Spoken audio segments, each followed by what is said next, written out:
Next topic is importance of business environment. Business environment refers to the totality of both internal and external forces, or specific or general forces which are directly or indirectly related to the business organization.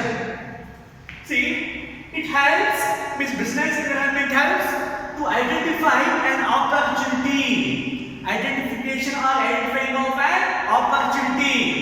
If X company is there and Y company is there, which one of company identifies better opportunity and utilization of its best options in manufacturing of?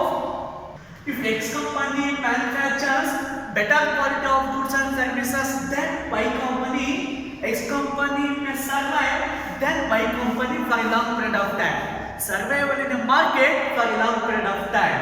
So business environment helps survival in a market for a long period of time by utilization of its opportunities effectively. Business organization ನಲ್ಲಿ common ಆಗಿ ನಾವು environment ಅಂತ ತಗೊಂಡಾಗ internal ಅಂತ ತಗೊಂತೀವಿ, external ಆಂತರಿಕ ಮತ್ತು ಬಾಹ್ಯ ಮೂಲಗಳು ಅಂತ ತಗೊಂತೀವಿ. ಬಿಸಿನೆಸ್ ಆರ್ಗನೈಸೇಷನ್ ಇರತಕ್ಕಂತಹ ಆಪರ್ಚುನಿಟೀಸ್ ನ ಅವಕಾಶಗಳನ್ನ ಸರಿಯಾಗಿ ಬಳಸಿಕೊಂಡಾಗ ಫಾಸ್ಟ್ ಆಗಿ ಅಥವಾ ಬೇಗನೆ ಸರ್ವೈವ್ ಆಗ್ತೀವಿ ಮಾರ್ಕೆಟ್ ಅಲ್ಲಿ ಪ್ರಾಫಿಟ್ ನ ಅರ್ನ್ ಮಾಡೋ ಮೂಲಕ ಅಂತ first point. Second point, it helps the firm to identify trends and early warning signal. If opportunities के opposite part ಬಂದ್ಬಿಟ್ಟು threats ಅಂತ ತಗೊಂಡವು. Threats means ಇರ್ತಕ್ಕಂಥ ಭಯ ಅಂತೀವಿ. ಇದನ್ನ ನಾವು ನೆಗೆಟಿವ್ ಫಾರ್ಮ್ ಅಂತ ತಗೊಂತೀವಿ, opportunities ನ ಪಾಸಿಟಿವ್ ಫಾರ್ಮ್ ಅಂತ ತಗೊಂತೀವಿ. If any mistakes is did, ಯಾವ್ದಾದ್ರು ಮಿಸ್ಟೇಕ್ ನ ಮಾಡಿದೆ ಅಂದ್ರೆ that mistake should be corrected. ಆ ಮಿಸ್ಟೇಕ್ ನ ನಾವು ಸರಿಪಡಿಸ್ಕೊಂತ ಹೋಗ್ತೀವಿ. In case two business organizations are there in a market, X ಅಂತ ಬಿಸ್ನೆಸ್ ಇದೆ, ಇನ್ನೊಂದು Y ಅಂತ ಬಿಸ್ನೆಸ್ ಇದೆ. X ಬಿಸ್ನೆಸ್ ಟ್ರೆಂಡ್ಸ್ ನಾಗ್ಲಿ ಕೆಲವೊಂದು ನೆಗೆಟಿವ್ ಲೂಪ್ಸ್ ನಾಗ್ಲಿ ಸರಿಪಡಿಸಿಕೊಂಡಾಗ ಈ business organisation Y business organisation ಗೆ ಕಂಪೇರ್ ಮಾಡಿಕೊಂಡಾಗ ಫಾಸ್ಟ್ ಆಗಿ ಸರ್ವೈವ್ ಆಗ್ತಾ ಹೋಗುತ್ತೆ.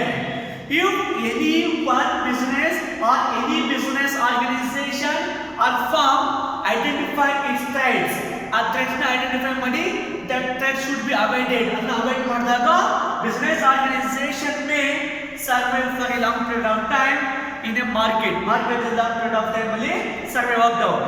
Next third point, it helps tapping with useful resources. The work of business organization is converting of input into output. Business organisation ಕೆಲಸ ಏನಂದ್ರೆ ಇನ್ಪುಟ್ ಅನ್ನು output ಆಗಿ convert ಮಾಡ್ಕೋಬೇಕು. Input means using of land, using of labour and using of land, labour and finance. Land ನ, labour ನ, finance ನ input ಅಂತೀವಿ. ನಾವು ಮ್ಯಾನುಫ್ಯಾಕ್ಚರ್ ಮಾಡ್ತಕ್ಕಂಥ ಫಿನಿಶ್ಡ್ ಗೂಡ್ಸ್ ನ ಅಥವಾ ಕಮಾಂಡ್ ನ ಔಟ್ಪುಟ್ ಅಂತೀವಿ. If a business organization utilizes properly, which means efficiently and effectively all its resources in a business organization, which helps manufacturing of goods and services in a large quantity. ನಮಗೆ ಇರತಕ್ಕಂತಹ ಎಲ್ಲಾ ಸಂಪನ್ಮೂಲಗಳನ್ನ ಸರಿಯಾಗಿ ಸದ್ಬಳಕೆ ಮಾಡಿಕೊಂಡಾಗ goods and services ನ maximum manufacture ಮಾಡಬಹುದು. Which means manufacturing of large quantity of goods and services with minimum cost. Cost ಕಡಿಮೆ ಇರಬೇಕು, ಅವಾಗ ಪ್ರಾಫಿಟ್ ನ ನಾವು ಜಾಸ್ತಿ ಅರ್ನ್ ಮಾಡಬಹುದು. ಬಂದಕ್ಕಂತ ಪ್ರಾಫಿಟ್ ಅಲ್ಲಿ ಇನ್ವೆಸ್ಟರ್ ಗೆ ನಾವು ಇನ್ವೆಸ್ಟ್ ಮಾಡೋದಕ್ಕೆ ಅಗೇನ್ಸ್ಟ್ ಆಗಿ ಅವನಿಗೆ ಇಷ್ಟು ಅಮೌಂಟ್ ಅಂತ ಶೇರ್ ಮಾಡ್ಕೊಂತೀವಿ ಪ್ರಾಫಿಟ್ ಅನ್ನ. ನೆಕ್ಸ್ಟ್ ವರ್ಕ್ ಮಾಡ್ತಕ್ಕಂತ ಲೇಬರ್ ಗೆ ಸ್ಯಾಲರಿ ಅಂತ ವೇಜಸ್ ನ ಪೇ ಮಾಡ್ತೀವಿ. ಗವರ್ನಮೆಂಟ್ ಗೆ ನಾವು ಟ್ಯಾಕ್ಸಸ್ ನ ಪೇ ಮಾಡ್ತೀವಿ. These are all major responsibilities of each and every business organization. Next, fourth one, it helps in copying with rapid changes. If two business organization is there, one is Samsung company is there, next one is Sony company is there. ಎರಡು company ಇದೆ, Samsung company ಏನಾದರೂ success ಆಗಿದ್ರೆ, if Samsung company is succeed, so Sony company ಏನ್ ಮಾಡ್ತಾ ಹೋಗುತ್ತೆ ಅಂದ್ರೆ Samsung company ಕೆಲವೊಂದು rules and regulations ನಾವು ಫಾಲೋ ಮಾಡ್ತಾ ಹೋಗುತ್ತೆ, ಅದರ ಟೆಕ್ನಿಕ್ ನಾವು ಫಾಲೋ ಮಾಡ್ತಾ ಹೋಗುತ್ತೆ, ಅದರ ಮೆಥಡ್ ನ ಫಾಲೋ ಮಾಡ್ತಾ ಹೋಗುತ್ತೆ, ಅವಾಗ ಸೋನಿ ಕಂಪನಿ ಕೂಡ ಏನಾಗ್ಬೋದು, ಸರ್ವೈವ್ ಆಗ್ಬೋದು. Following some techniques, some methods, some rules and regulations which are succeeded by some other company. ಯಾವ ಕಂಪನಿ ಸಕ್ಸೀಡ್ ಆಗಿದೆಯೋ ಆ ಕಂಪನಿಯಿಂದ ನಾವು ರೂಲ್ಸ್ ಅಂಡ್ ರೆಗ್ಯುಲೇಷನ್ಸ್ ನ ಟೆಕ್ನಿಕ್ಸ್ ನ ಫಾಲೋ ಮಾಡ್ತೀವಿ. ಅವಾಗ ಏನ್ ಮಾಡ್ಬೋದು, ಈಸಿಯಾಗಿ ನಾವು ಸರ್ವೈವ್ ಆಗ್ಬೋದು. ಅದು ಹೇಗೆ ಚೇಂಜಸ್ ಮಾಡ್ಕೊಂತೀವಿ ಅಂದ್ರೆ ರ್ಯಾಪಿಡ್ ಮೀನ್ಸ್ ಕ್ವಿಕ್ ಆಗಿ ಚೇಂಜ್ ಮಾಡ್ಕೊಂತೀವಿ. Next fifth one, it helps in assisting in planning and policy formulation. Planning means the process of deciding well in advance. Generally, in a business organization, planning is essentially required for all types of business organization. Before conducting of any activity, the planning is essentially required. And planning should be formed on the basis of external trend. External trend means political trend, social trend, legal trend, technological trend. They may indirectly impact on the business organization which are not controlled by business organization. ಹೊಸ ಹೊಸ ಪಾಲಿಸಿನ ಮಾಡ್ತಾ ಇದ್ದೀವಿ, plan ಮಾಡ್ತೀವಿ, ಯೋಜನೆ ಮಾಡ್ತೀವಿ.